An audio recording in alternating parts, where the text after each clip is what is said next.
Hello there, Alaskans, wherever you are. Welcome to the Must Read Alaska Show. Coming to you from somewhere in Alaska. This is the place where we talk about, you guessed it, Alaska. Where we keep the mainstream media on their toes and where we are standing up for what's right in a world run by leftists. You can find out more by heading over to mustreadalaska.com and also checking out the Must Read Alaska YouTube channel for some really great content. But first, let's get this party started. Well, welcome everybody to the Must Read Alaska Show. I'm your host, John Quick, coming to you live from somewhere in Alaska. I am in the great metropolis of Nikiski, living the dream. And boy, does Alaska woke up to some news, and possibly if you're awake, yesterday and paying attention to anything, you probably saw the news as well. We have a new special congresswoman for the next several months, which I think, either way, Alaska has a representation now finally in Congress, which is a good thing. And we went several months without one, and now we have one. And we still have the general election. And so folks will still have an opportunity to vote and make their vote count. And so my encouragement to folks is instead of being upset or whatever, just go vote again, and wish the congressman well. We want to see her succeed, because if she succeeds, Alaska succeeds. Even though we may not agree with everything any politician ever does, we still want her to be successful, as she's our lone congresswoman. So congratulations on the win. And we'll folks that, wanted a different option, you'll have another chance to vote in the general election. And but that's enough of that. We want to welcome everybody to the show. We want to thank everybody for listening in, tuning in, reading, watching Must Read Alaska. For those of you that do read and watch, about to sneeze. You can, and you like our content, you like our shows, feel free to help the cause. We live off of small donations, and folks can go to mustreadalaska.com. On the right hand side there's a donate now button, and folks can donate $5, $10, pretty much anything helps. We do run ads and stuff on the show or on the website, but we're primarily run by small donations from folks all around Alaska and really all around the US. So thanks for people that already do that. Thank you so much. And if you do watch our show or use our app, make sure to leave us a review. But without further ado, we have a very special guest today. The mayor of Cordova is on the Must Read Alaska Show. Mayor, welcome to the Must Read Alaska Show. Thank you. Good to be here. Well, this is very exciting because for those of you that maybe have never been to Cordova, or maybe you've been and if you go Google Cordova, it literally looks like something out of a Hallmark movie. That is how beautiful and picturesque it looks. It looks like a postcard heaven, and I'm very excited to get to know you today, Mayor, and a little bit more about Cordova. So, Mayor, first, how did you get first involved in politics? I know that you've served on the city council for 14 years or so. And you've served on various other boards, and you're super involved in the community, which I think that's what it takes in a city or town like Cordova. But tell us a story about how you first got involved in politics. Well, when I'm back in college, we'll go all the way back there. I was part of leadership all through college. So when I got to Cordova, and I graduated with a business degree, but I had some computer experience. And back then was right when computers were just coming out. And the community college here was looking for a computer teacher. So I got voluntold that I was going to teach computers there at the community college. And so I did that for a number of years. And, after a few years of teaching that class, and a lot of people were taking the class and getting to know a lot of the community, then a position on the city council came open due to an illness of a member that had to drop off. And so they asked for volunteers. It's a volunteer position here in Cordova, council and the mayor. So I put my name in and got selected, and spent a couple of years on the council. This was back in, I think, 90, 91, maybe part of 92. And then I city of Cordova annexed a bunch of area, and so the council passed a resolution to for all the council to resign and run for re-election, letting the whole new community vote for that. But I was the only one that followed through with that resolution promise, and I lost that election by one vote. So you were the only person that actually resigned Yeah, to do, I was the to only do one what out they of the said they were going to do. That's hilarious. out of the bunch. So anyway, I lost that election by one vote, and so I was off. I stayed out of politics, well, out of council. I was still served on various communities, Marine Transportation Committee, a Fisheries Committee, served on various committees over the course of the next 10 years, but wasn't involved in council so much. Then I don't know, got a bug in my butt at one point in time and decided I was going to run again, and probably around 2000, and won the election pretty handily that time. And we're termed out after 2 3-year terms. We serve 3-year terms, and then we're termed out for at least a year. We have to take a year off. So I think I served my 6 years and then took a year off and came back. And anyway, over the course of the next 25, 30 years, I spent 14 total years on the council, and also on various other committees and such. But I enjoy my time on the city government. I think I have something to offer. So I'm there to do what I can. That's awesome. Yeah, one of the things that I like about Alaska and it being small town politics is you have to be kind of courteous, because you're going to see all these people when you're at the store buying milk or pumping gas. And so having a difference of opinion looks a little bit different when you're going to see that person at church on a Sunday, every Sunday for the next, forever, as opposed to, you live in Seattle or Portland or a big city and make a hoopla everywhere you go and nobody's ever going to see you again. So does it look a little bit like that when folks are on the city council or coming to give testimony, or is it pretty much just crazy wherever you go? No, it's the same. Well, it's the same any small community. I think you can't take anything personal. Being a member of council or the mayor, and you can't take, you can't carry things outside of the meeting room. And you have to take it. But certainly there's a fear of somebody that owns a business is afraid to be on the council or the mayor because they don't want to lose half of their customers. You make a decision at the council table and all of a sudden they're not coming to your grocery store anymore. They're going to the other grocery store, or they're going to the other company for their things, and so you lose a lot of good, talented people, that are business owners and that type of person that you want to be on council. They don't want to do it because of that fear of that. But I think in general, you're going to make people upset from a decision you make, but you got to make the best decisions you can, and then the next time you might be able to help them or make a different decision. But yet you just have to make your decision and then stick with it, and carry on as a normal human being outside of the meeting. You can't carry any of that with you. Yep. So tell us a little bit about why Cordova is awesome.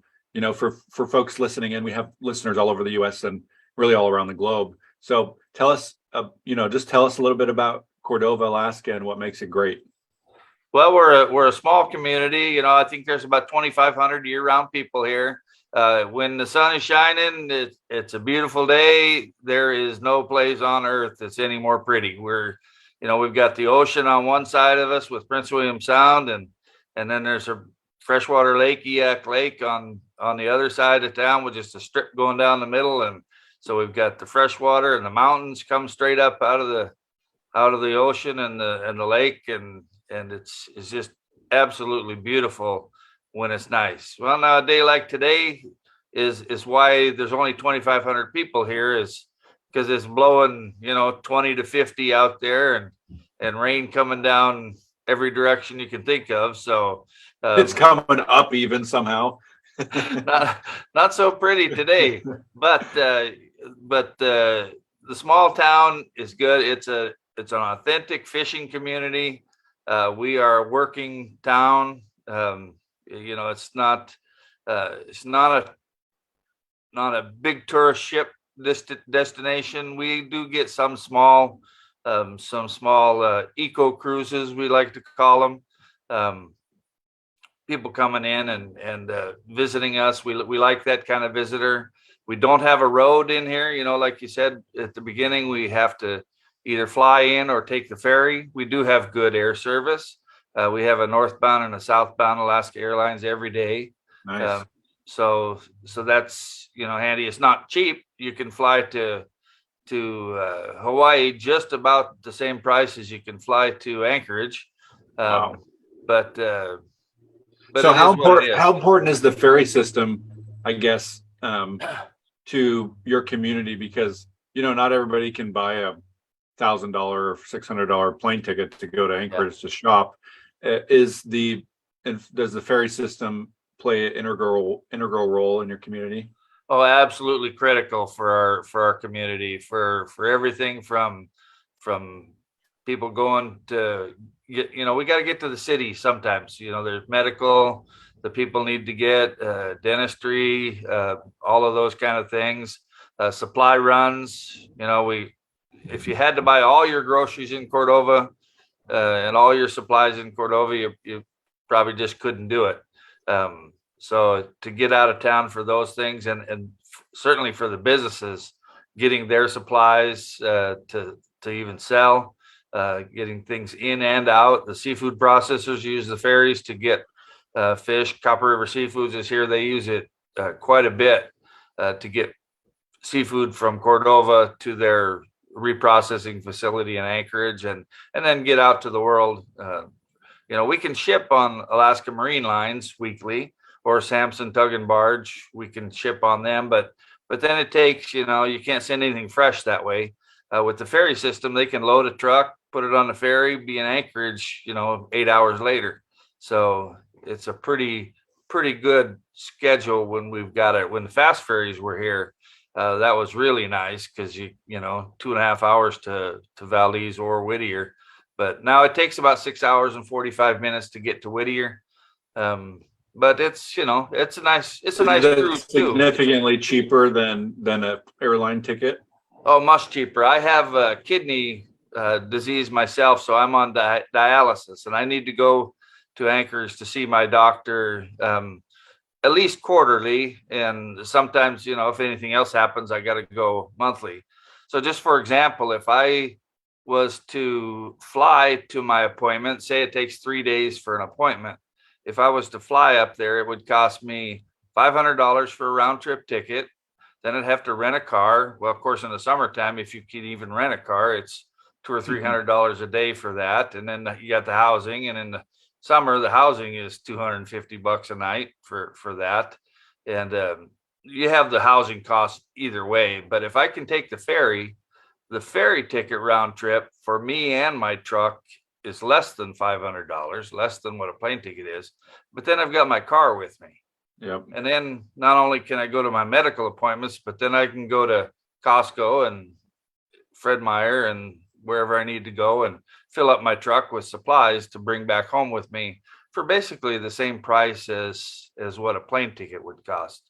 So saves, it's probably half the price to be able to take the ferry.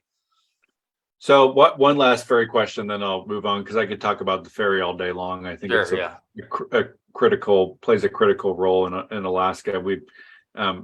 I spent some time in Washington State, and I lived on an island there with my wife, and we used the ferry all the time. And is it concerning, as the mayor of a town that utilizes the ferry? It seems like the ferry system's got political over the last several election cycles.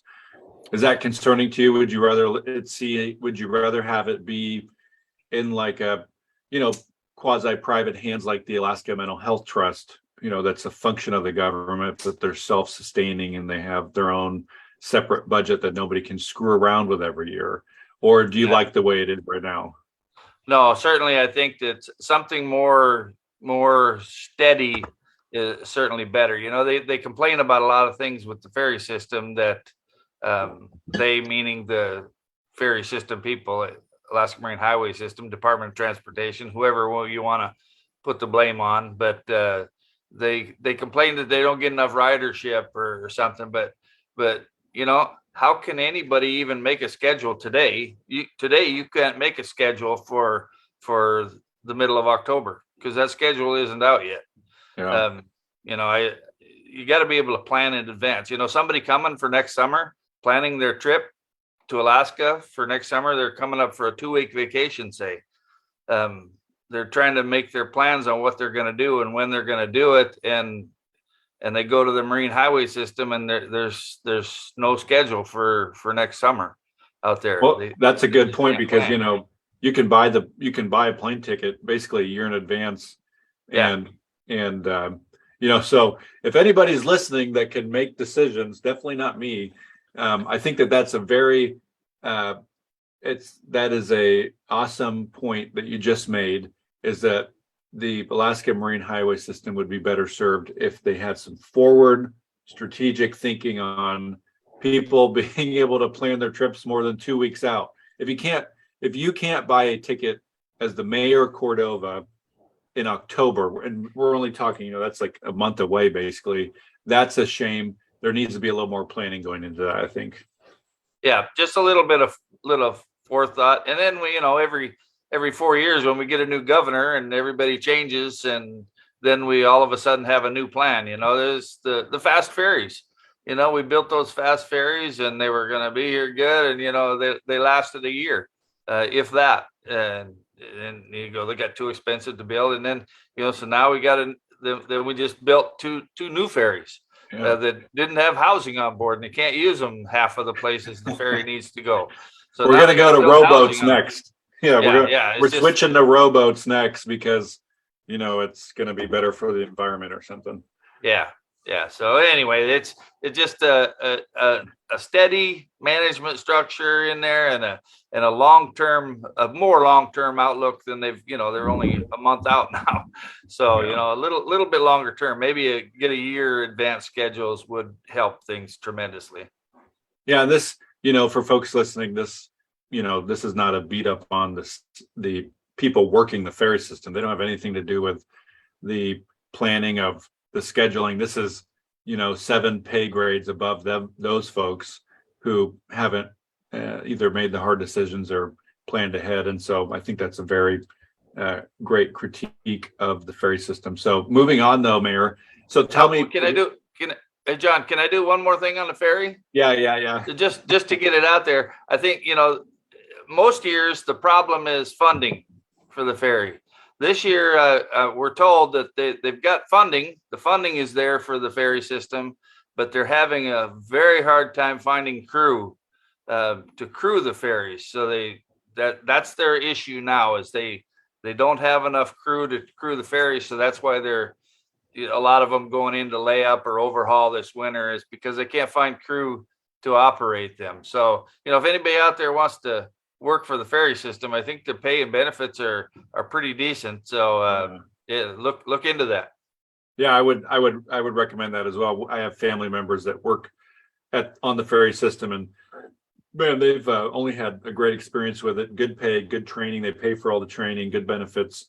You can pretty much in the summer work every day if you want, and then in the winter it's a little slower. But man, it could be a great career for somebody who's definitely who's younger and single, or even somebody who's retired or looking for a second career, and just wants to put in a crazy amount of hours in the summer. You could do it. So Mayor, tell me about some projects going on in Cordova. I know that a city like Cordova, when you have something major to do, it's not like you have this enormous tax base like Anchorage, Juneau, Fairbanks, or even the Kenai Peninsula Borough as a whole. where you can just, raise the mill rate and you'll raise an extra 50 million, 60 million, or raise the sales tax. It's almost impossible in a community like that to pull off a project that's, $100 million project, Right. without federal money or state money. So tell us about some of those projects and how they're coming. Sure. Yeah. With a mill rate in Cordova, one mill is equal to about $250,000, give or take. So, we can't raise, too awful much by even playing with the mill rate. We're already about half the maximum right now that we could be anyway. But we're doing a major harbor project here. The state owned all the harbors back in the day, and at some point in time through history, they gave those harbors to the cities with an agreement that there'd be a program for some kind of maintenance in the future, and that ultimately that was a $10 million grant that basically each harbor qualified for. And I think we were the last harbor that asked for that money. So anyway, we got a project. It started out being about a $30 million project pre-COVID, but then after COVID and with the inflation and such, it's turned into about $40 million.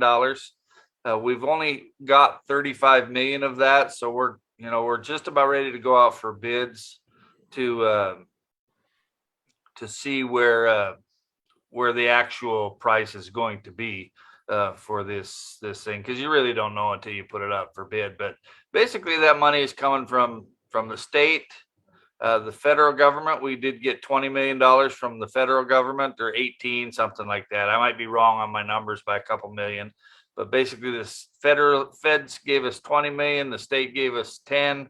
We bonded for 5 million, and then we are taking a state,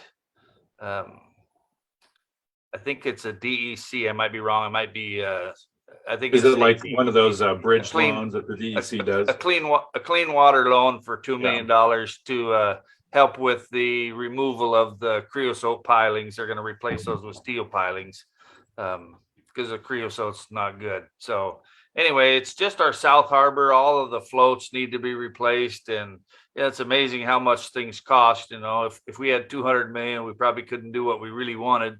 But 40 million is going to get those floats replaced and some upland works done, and that's all scheduled to take place. We're already in the permitting stage and going out for the RFPs on a design build. It's scheduled to take place between November, I think the actual construction between November and March of next year. So November 23 to November 23 to March of 24 should accomplish that. We've also got a grant application in for the North Harbor, which our harbor is kind of split into two halves. And the North Harbor, mostly uplands. The floats are good, but we need to do some upland work, and there's no parking. If you've ever been to Cordova, that street on that side of the harbor, you park on the street. There's nowhere to walk. So everybody, the canneries are down there. So all the cannery workers, everybody is walk down the middle of the street. So it's fortunately, knock on wood, nobody's been hurt yet, but it's a dangerous situation with cars backing in and driving down there with the pedestrian traffic. So we're looking for some money to do that. So we bonded for 5 million ourselves to get a match from the state for the other 5 million. And then we took the loan out ourselves. So of the 35 million that we've got so far, we've come up with 7 million ourselves, which is quite a bit for our community. That's a lot. I mean, the Kenai Peninsula Borough, they're building a new school down near Homer, and they had a bond out, I don't know, maybe 2 or 3 times in the last 7 years, and it was for I want to say close to $7 million or something. I could be off by a couple million. And the voters said no every time. So that's impressive, Mayor, that you've, I think it's important that, if you're going to get $30 million from the state or the feds, that the local government kicks in a little bit too. So they got some, skin in the game, and sounds like that's what you all are doing. Yeah. Yeah. We've got a couple other projects that are going on that are mostly state run, probably on mostly federal state DOT money, but we're rebuilding our, what we call Second Street, which is our one street up from our main street. And that doesn't have any drainage right now. So most of the roofs in Cordova, or a lot of the business roofs, are flat topped. So they have, drains built in them, and all of those drains currently go into the sewer system. So it overloads our sewer system. When it rained 4.5 inches yesterday here, of course, all of that rain goes into the sewer system. So we're going to rebuild that street. The street is bad enough by itself, but then the drainage, they're going to fix all of that. And that's about a $12 to $15 million project, but most of that is the state, but it's also the city, the electric company, and the native village have combined forces to do all of the matching money for that project. And then collaboration with the city and the native village of EAC on a pedestrian bikeway. We call it White Shed Road, but there's a ballpark and a trailer park, camper trailer park, about a mile down that road. And again, there's no way to get there other than walking down the middle of the street. And that's a highway, 35 mile per hour speed limit. So no shoulders really to speak of. So they're going to widen that road and put in a pedestrian walkway bike path for that first mile or mile and a quarter of that road. And that, again, that's another $10-12 million project, but the state and the native village are combining to have the match for that. So working in collaboration with the other groups in town is a good thing, and that helps us leverage some of these federal monies. And I don't think any of this money is the actual infrastructure money that everybody hears about, this infrastructure money that was passed by Congress recently. I don't think any of this is that money. Yeah, you guys have probably been working on this for years. Oh yeah.